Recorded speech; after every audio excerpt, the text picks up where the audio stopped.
We are in the second part of our series called Far From Home, Living Wisely in a Land of Competing Kingdoms. There's a lot of things that compete for our attention, that compete for our allegiance in this world, and we need to know how to move with wisdom among those things. This is the story of Daniel. They find themselves far from home indeed. They are exiled in Babylon. They find themselves in the minority. They find themselves in a land with competing kingdoms, competing deities, competing allegiances. And today we're going to see maybe the most famous story from the book of Daniel. If you'll turn there with me to chapter 3.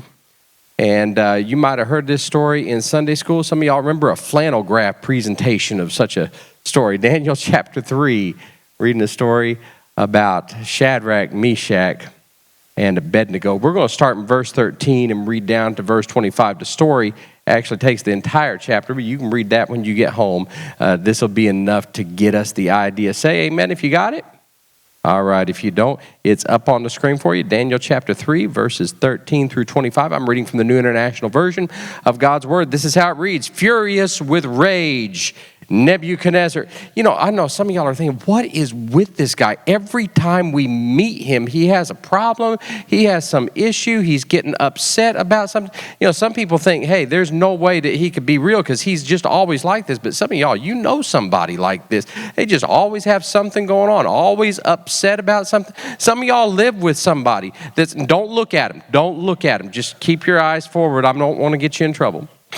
Furious with rage, Nebuchadnezzar summoned Shadrach, Meshach, and Abednego. So these men were brought before the king. And Nebuchadnezzar said to them, is it true, Shadrach, Meshach, and Abednego, that you do not serve my gods or worship the image of gold I have set up? Now, when you hear the sound of the horn, flute, zither, lyre, harp, pipe, and all kinds of music, if you're ready to fall down and worship the image I made, very good.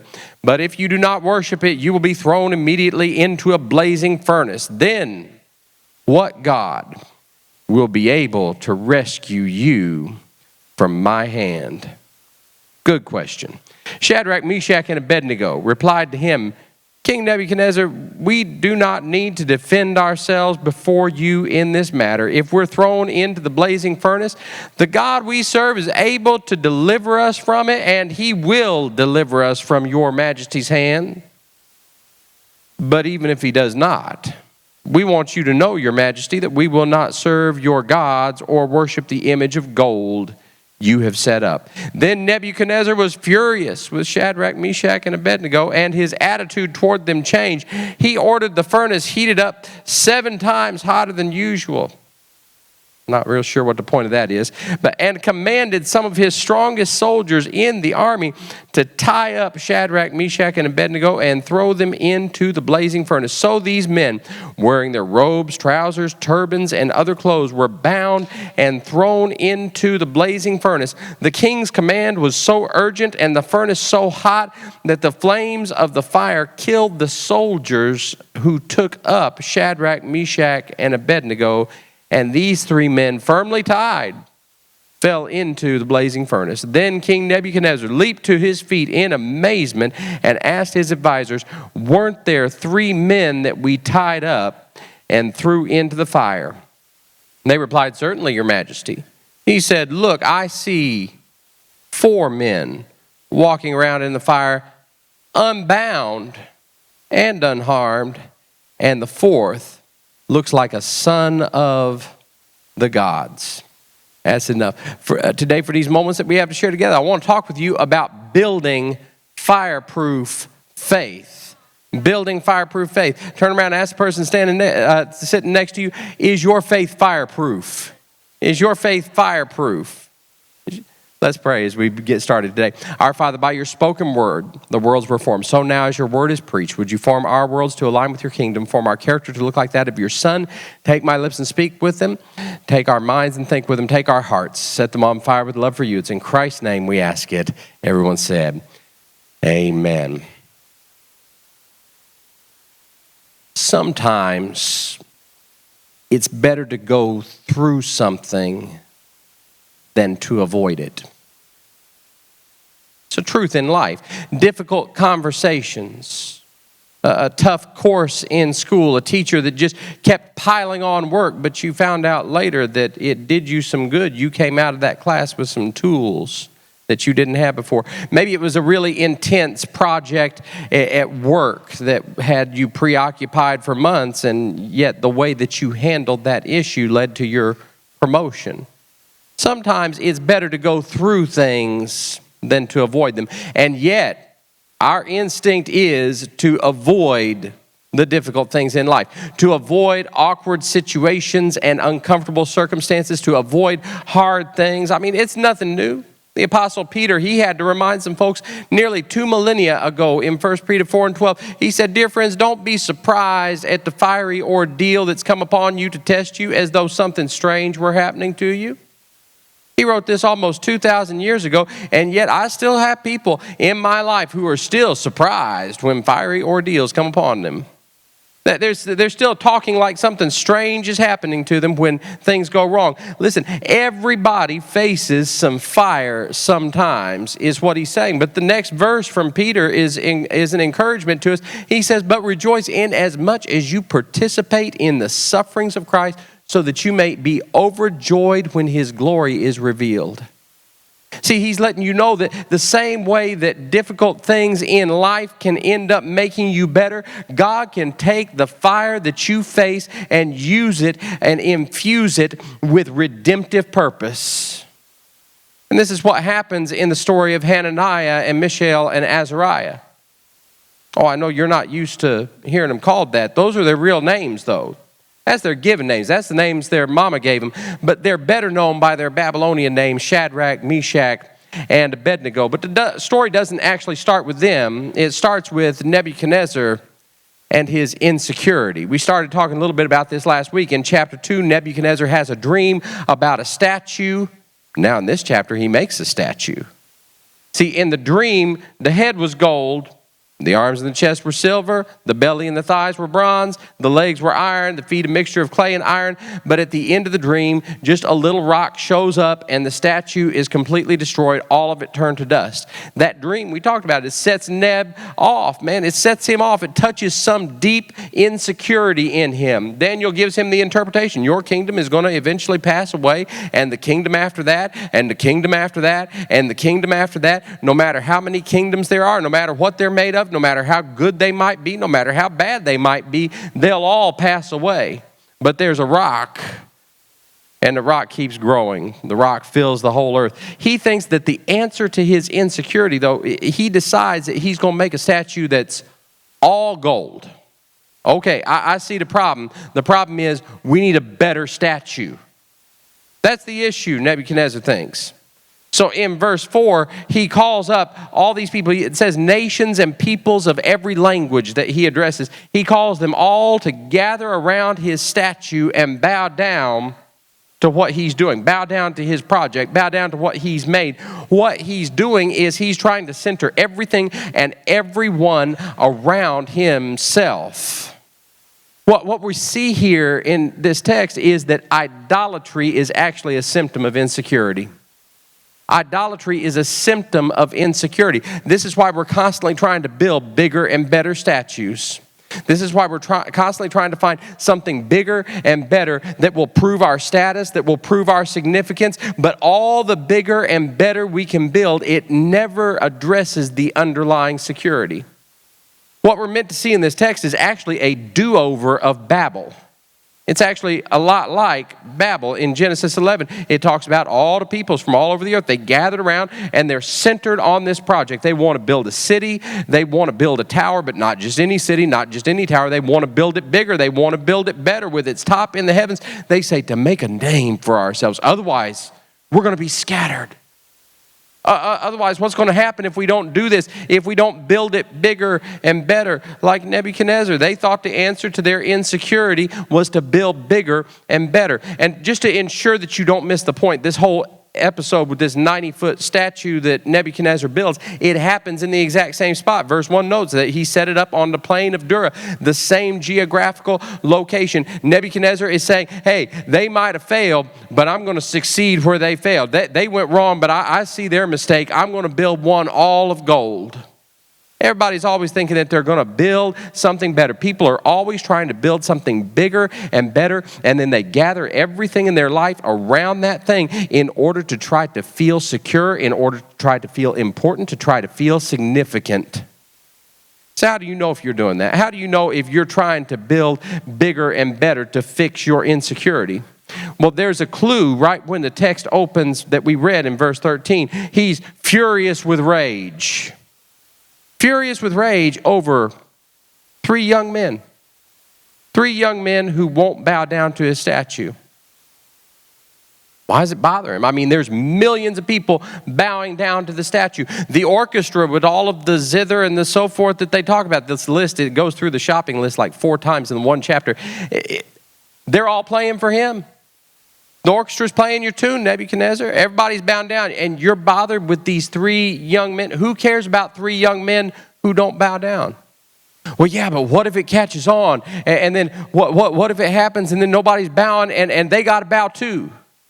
See, insecure people have to have everything in orbit around themselves, around their kingdom, around their project. They can't stand for anyone or anything to not bow down to them and what they're doing. They can't stand for anybody to ever disagree with them about anything. They can't stand anybody not liking them, not approving of them. They can't stand anybody who won't bow down to what they're doing lest they be exposed.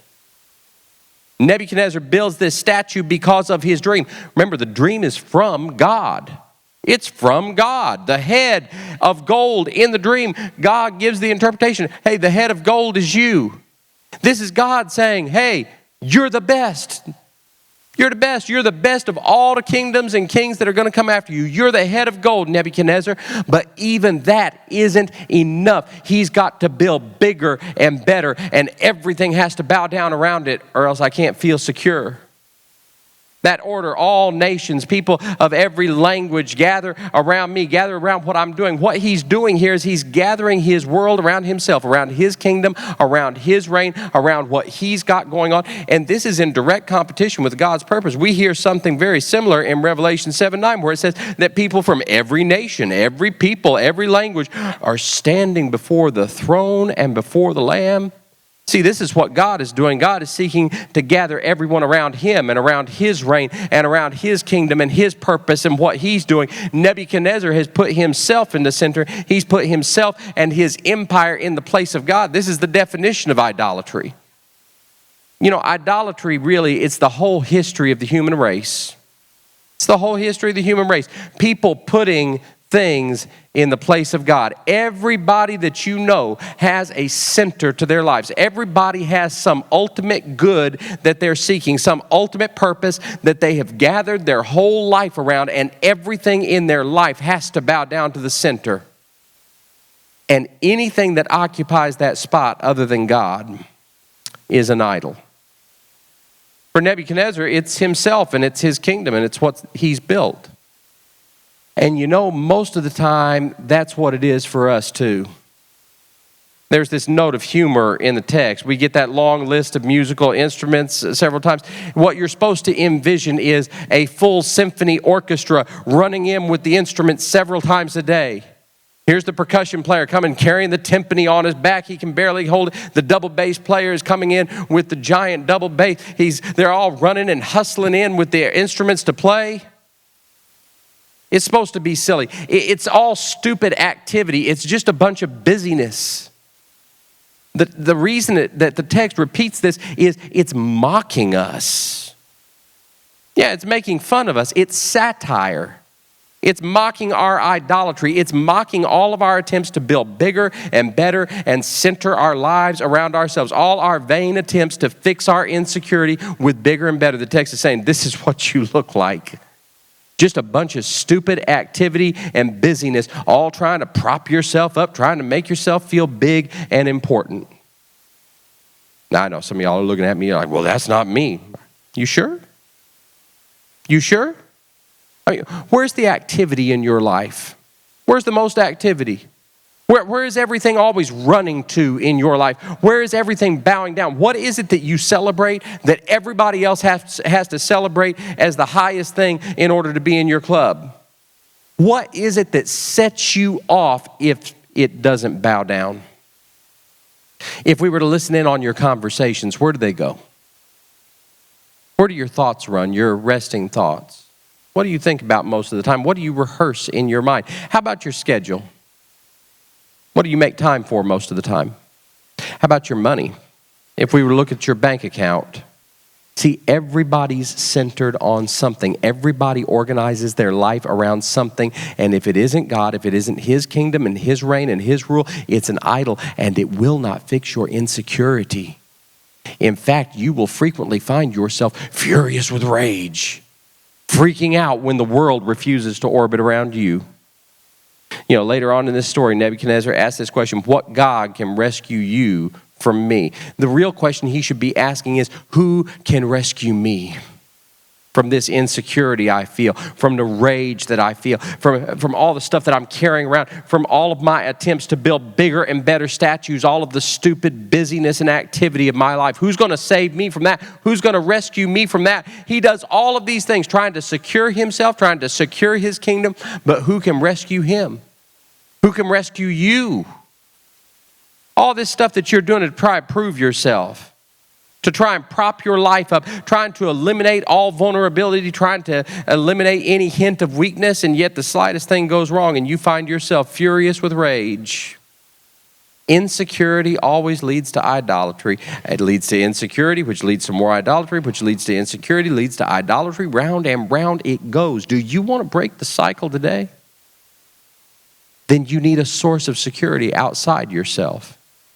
You need something that's constant, something that's sure, something that cannot be moved, something that can't be burned up, something that's ultimate, something that's more than what you can build or what you can put together.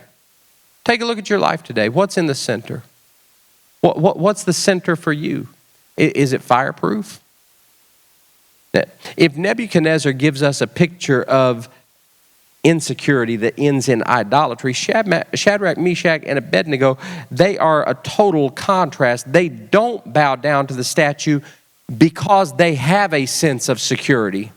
They have an ultimate sense of security. You know what I wonder about this text sometimes is if everybody's supposed to be bowing down, right? Face to the ground, bow down to the statue. If everybody's supposed to be bowing down, how'd they see that Shadrach, Meshach, and Abednego weren't bowing down? Well, the answer is real simple. They were looking for them. They were looking for them. You remember the end of chapter 2, if you were here last week, Daniel and his friends, they get a promotion, which means increased visibility. I'm going to tell you, not everybody's going to celebrate your success. Not everyone will celebrate your success. Success will expose what's in the people around you. See, some people are fine with you until you start doing better or until you start doing something different. And they can't build themselves up, so they start trying to tear you down. Let me set you free today. The way people treat you has a whole lot more to do with how they feel about themselves than it does with you. You know, one of the big trends in therapy right now is something called family systems theory. It was first applied in family therapy, but now it's being applied in the workplace and in all kinds of relational situations. Family systems theory is basically the idea that people don't live in a vacuum.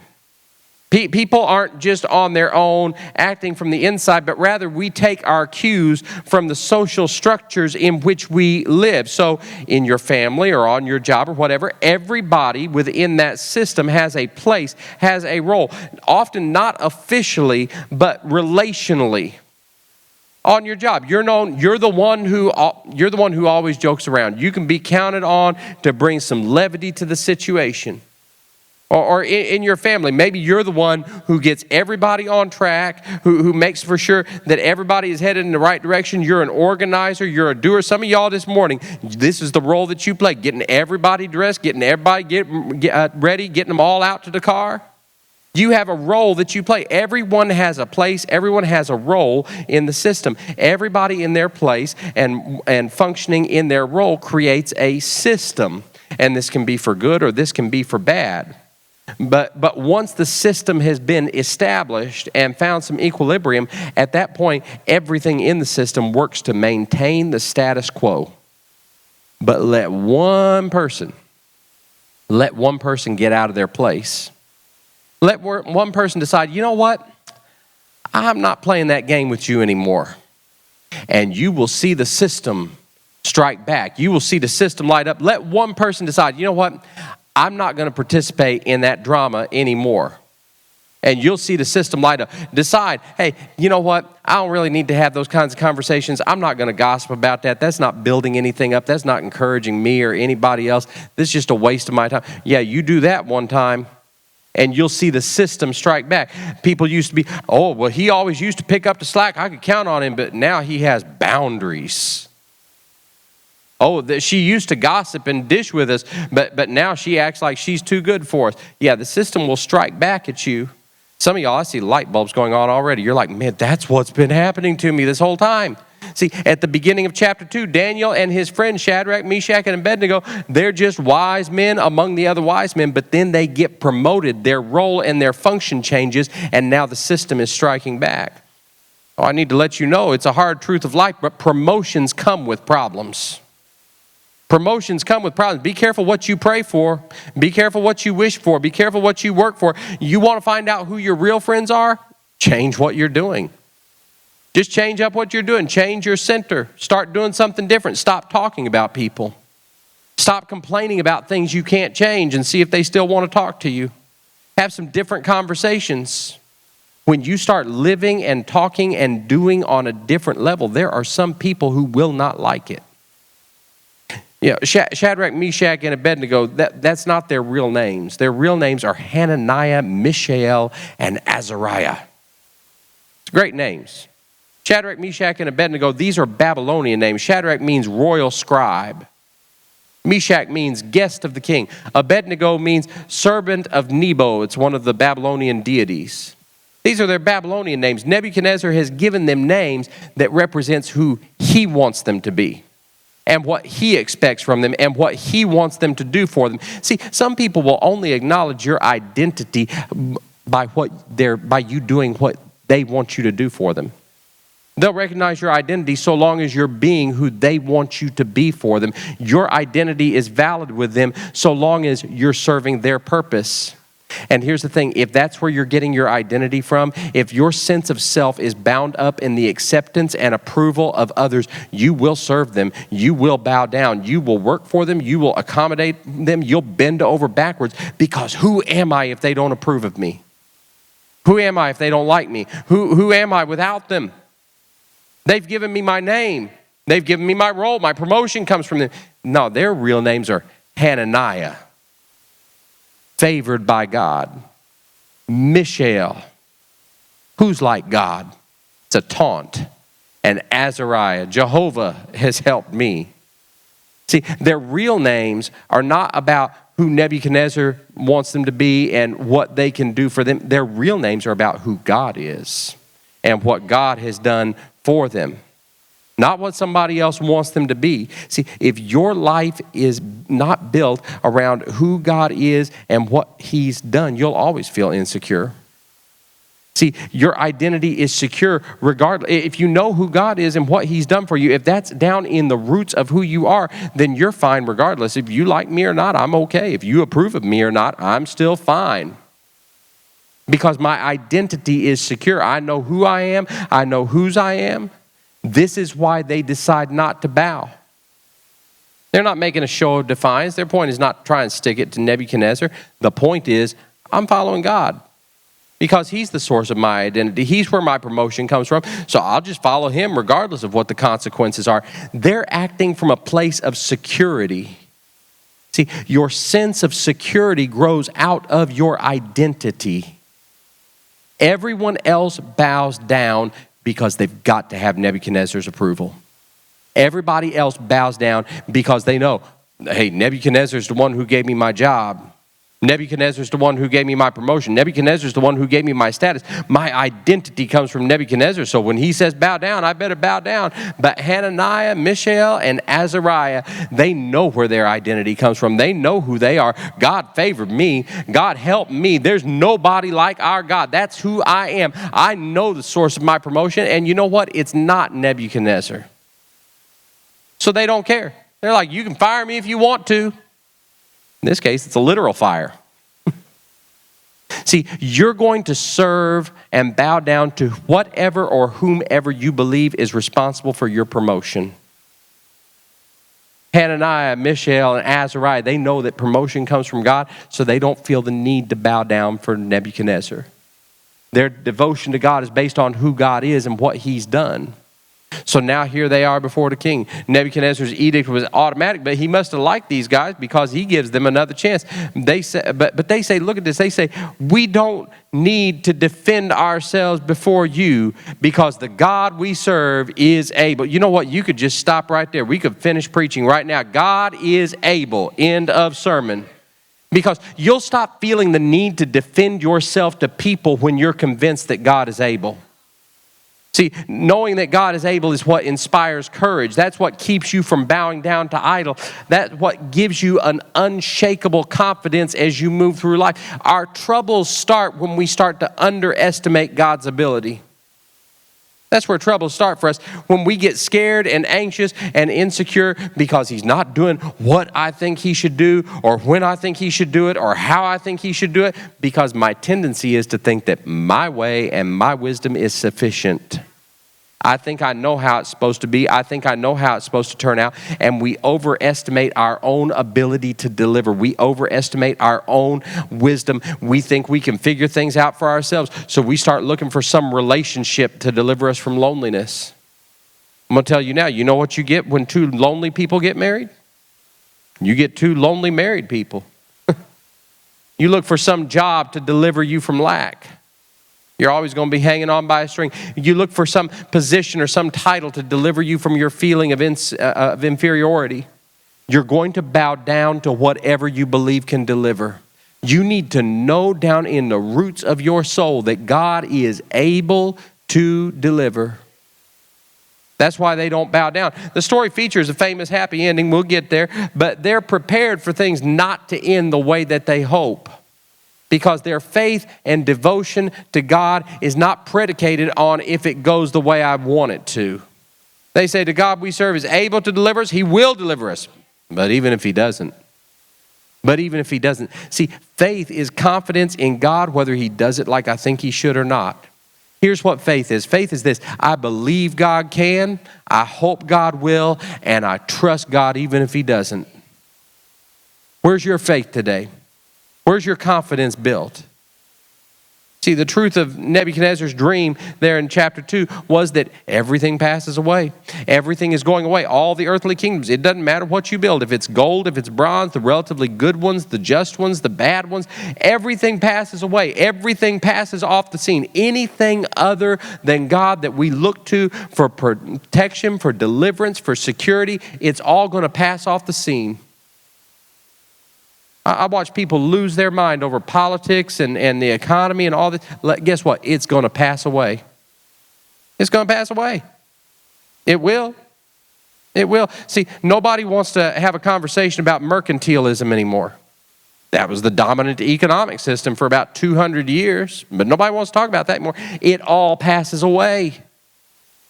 Most of y'all don't even know who Zachary Taylor was. If it's your career, listen, it'll pass.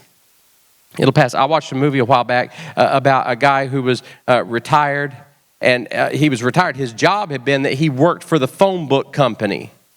So the irony of the movie was not only was he retired, but his job, his whole industry was retired. Let me tell you, your whole career might one day be obsolete.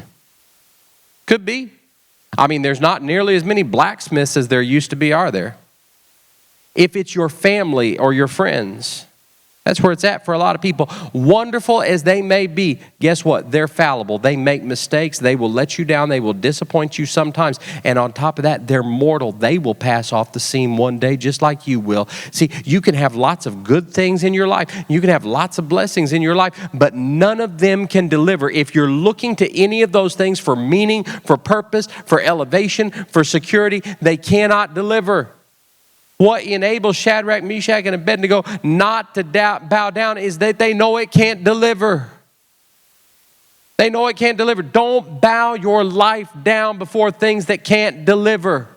If you know God is able, you won't overestimate the fires of life.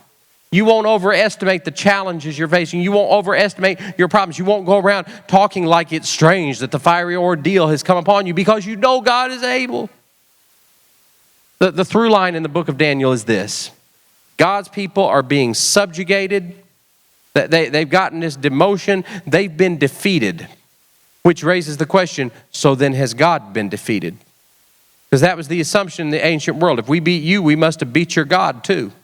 So now God's people are in exile. Has God abandoned them? Has God left them? Has God forgotten them? All of these stories, every story in Daniel, you can go through and read it when you get home. They all start with some threat. They all start with some problem. And then God comes through. God shows up for them in this miraculous way. And then the very next story, guess what? Here's another threat. Here's another problem. Stuff just keeps on happening over and over again. It is relentless. This is what they're dealing with. Stuff keeps happening to us. I mean, if God is so good, why don't we ever come out on top? Why aren't the Babylonians defeated? Why can't we go home? That's on the macro level, but come here, let me make it personal for you, because somebody came in here wondering today, why?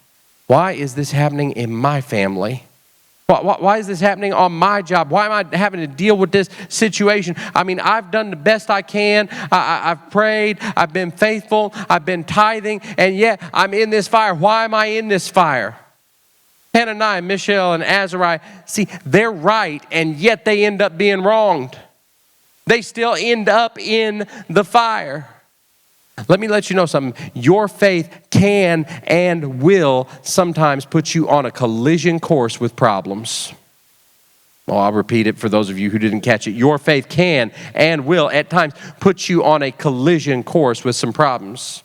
Jürgen Moltmann, the theologian, 20th century German theologian, said this. He said, peace with God means conflict with the world. See, everybody's in for some tough things in life. Everybody's in for some things that they wish they could avoid, that they wish they could go around. In this story is for you. If you feel like you're stuck in a fire, if you're feeling disappointed with God, this story is for you. Because you notice, God does not deliver Hananiah, Mishael, and Azariah from the fire. He doesn't deliver them from the fire. He delivers them through the fire. And it seems to be getting worse. In the story, Nebuchadnezzar, he orders that the furnace be heated up 7 times hotter. Now, I don't know what the difference with that would be. I mean, you burn slower or you burn faster, but either way you burn. I think the point is, it's not regular fire. Look, some fires are usual, but I recognize I wouldn't want to minimize anything that you might be going through or anything that you might be facing. There are some fires that are just hotter than some others, and you might be in a season right now where it's been one thing after another. It's been relentless. You were handling the heat before when it was just this one thing, or then it was 2 things, then it was 3 things, and you were handling it pretty good, but now everything's on fire. The text says they were thrown into the fire. They were wearing robes and trousers and turbans and their other clothes. All of those things. The reason it mentions those things is because those things were signs of their status, signs of their position. They're seeing their whole lives being thrown into a fire.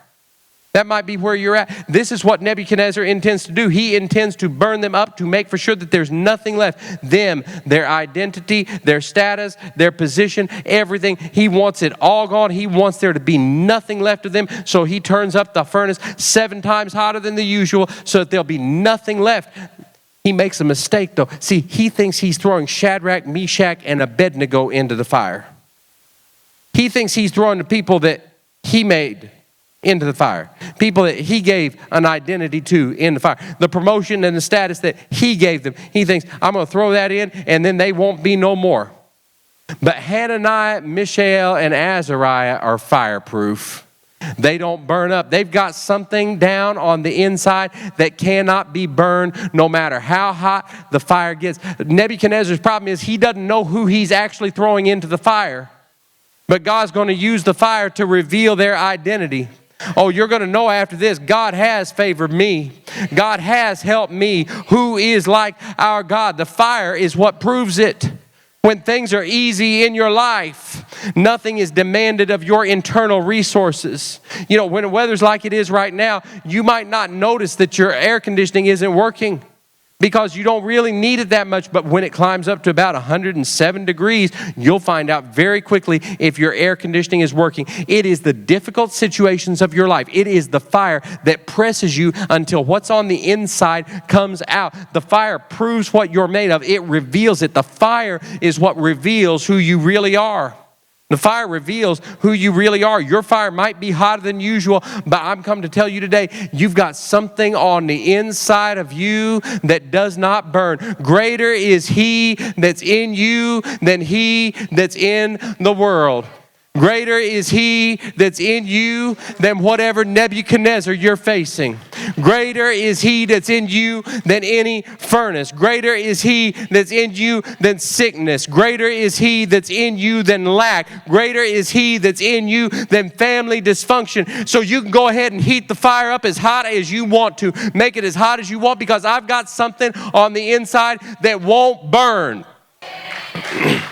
See, The problem really with this story, it starts for Neb with that challenge, that question, what God will be able to deliver you from my hand?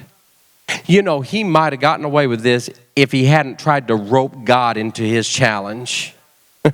See, they don't know who they're picking on. They're not picking on you.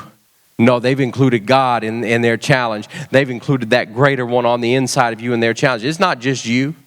So let them do what they do. Let them talk. Let them talk. I'm all right. I don't need to respond to it. I don't need to defend myself. I've got somebody else who fights my battles. I'm not worried about you. He orders his strongest men to tie them up. 4 times this text reminds us that they are tied up, they are firmly tied, they are bound. It reminds us, and yet when Nebuchadnezzar peeks in on them in the fire, he sees free people. In other words, the only thing that the fire burned up was the ropes. That's the only thing the fire burned. The thing that you wanted to avoid facing, the thing you wished you hadn't had to go through, God can use it to set you free. God can use it to burn some things off of you. God will use it to free you from caring about what people think about you. God will use a fire to free you from old ways of thinking, from old ways of approaching. God will use a fire to free you from whatever has you bound spiritually or emotionally or mentally. So it might be hot, but you know what? I'm coming out of here free from some stuff. Yeah, you'd say, you know what? I used to care about that. That used to really bother me, but not now. Oh, the fire burned that up. I used to let those people get to me, but not now. Oh, that used to bother me, but not now. That stuff burned up. God used a fire to free me. I'm talking to somebody in here, you've been disappointed with God because He didn't deliver you from the fire. But you know, the truth is you shouldn't have even made it to the fire. I wish I had a few folks who have been through something to help me close this little sermon. Verse 22 says that the fire was actually so hot that it killed the guys who were taking them up to the entrance of the furnace. What should have killed them ends up killing the strong men. Listen, what you're going through might be hot, it might be difficult, it might be uncomfortable, but you know what? You're still here. You're still here. Turn around, tell somebody, I'm still here. I'm still here. Somebody else had a nervous breakdown before they even got where you are. Somebody else, their marriage ended before they even got where you are. What should have killed them, and yet they're kept in it. See, this is why Hananiah and Mishael and Azariah, this is why they walk around in the fire. They're not worried, pacing around. It's not because they don't have anything better to do. They're looking around in wonder. They're taking it all in because they're in awe that after all that, I'm still here. Oh, it should have killed them before. It should have killed them immediately. Not only that, but the way they would build a furnace in the ancient world is they would build it usually into the side of a hill and put a chute up in the top. So they drop things down the chute, down into the furnace. What I'm telling you is the fall should have killed them. The fire should have killed them. The fact that you survived to this point means that God is keeping you.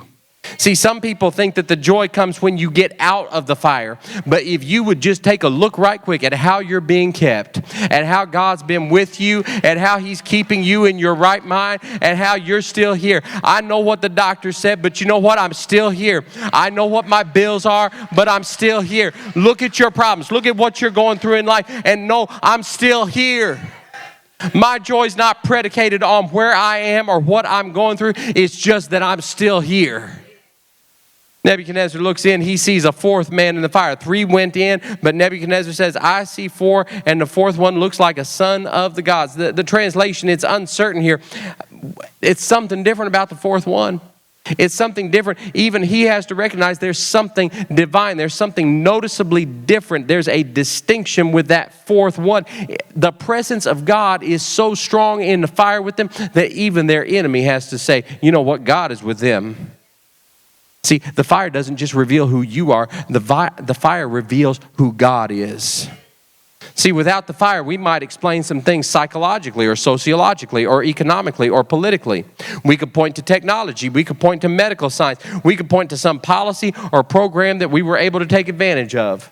Without the fire, we could point to our abilities or our efforts or our intelligence or our ideas. Without the fire, we could point to our connections or our family background or the things that have benefited us. Without the fire, we could point to something else. But the reason that God will deliver through the fire instead of from the fire is not just to reveal who you are, it's to reveal who He is. Some of us, the reason you know God the way you do is because of a fire. That God delivers the way He does, not just for my comfort, but for His glory. This is why God heals the way He does. This is why God works the way He does. You remember Paul in Ephesians, he writes that God is able to do exceedingly, abundantly, above and beyond all you can ask or think. Oh, it makes a lot of sense now, because if God just did the things that I could ask Him for, if He just did the things that I could think, if He didn't do it exceedingly and abundantly, we might explain it some other way. Somebody might say, well, they were just really determined. They had goals. They had a good vision board. They stuck it out. No, but God goes above and beyond all you can think or imagine so that He gets the glory, so that you'll know that He's able, so that you'll know who He is. And you know what? It's not just for them that God does it this way. It's not just for Hananiah, Mishael, and Azariah. If it was just about them, if they were the only beneficiaries of this, then God could have delivered them from the fire just as well, if it was just for them. But no, He does it for Nebuchadnezzar too. Yeah, look at verse 26. Nebuchadnezzar has to shout, Shadrach, Meshach, and Abednego. He still doesn't know who they are. Servants of the Most High God. But he recognizes who God is. He has to recognize that the God they serve is the Most High God. Before he was asking what God can rescue you from me, God does it this way so that there will be no question in Nebuchadnezzar's mind ever again. And he has to say, he says, no other God can deliver in this way. Oh, this is an astonishing declaration. I told you the assumption back then in that ancient world was, if we beat you, our God must be better. There's some people looking at you right now thinking, you know what, you're crazy. I think that the thing that I'm doing is better. I think what I've centered my life around is better. What I'm bowing down to is better. I don't know why you're doing all this, going to church every Sunday. I mean, you don't need to go every Sunday. You know, surely God's not like that on it. You're going on Wednesday night too? Really? You're tithing. You go down there and give them 10% of your money. I don't see the purpose in all that. I don't see a reason for all that. And they'll say that you're silly. They'll say that you don't know any better because they've managed to avoid a fire or two with their system. So sometimes God will allow you to go through a fire just so that He can show the doubters and the naysayers and the skeptics that there's no other God who can save in this way. Nebuchadnezzar really, he has no choice but to let them out, because his plan, his intention has all proven a waste of time. Yeah, Hananiah, Mishael, Azariah, they come out, but the fourth man doesn't come out. He stays in. Notice he was already there when they got there, and he stays after they leave. That's so that you can know that when you go through a fire, He's already there. He's not surprised by it. Oh, you might sometimes be surprised by the fire ordeal, but He's not. He was there waiting on you. He was in your problem before you got to it. He won't leave you. He won't forsake you. He won't fail you, not even in the fire. In fact, He does some of His best work in the fire. And when they came out, I'm done. When they came out, it was like it never happened. Verse 27, the fire had not harmed their bodies, nor was a hair of their head singed, and their robes were not scorched, and there was no smell of smoke about them. It was like it never happened. It was like it never happened. If If Nebuchadnezzar hadn't seen it, he wouldn't have believed it. And for some of you today, you'd say, you know what, listen, if you didn't see me go through it, you wouldn't believe it. You wouldn't believe it because God made for sure that you don't look like what you've been through.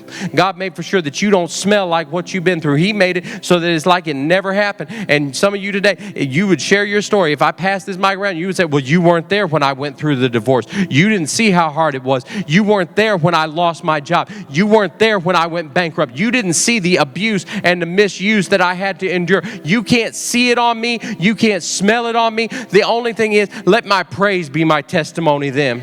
You wonder why I praise him like I do. You wonder why I come in here with hands lifted up. You wonder why I sometimes get loud, because you weren't there. If you had been there, you'd get loud too.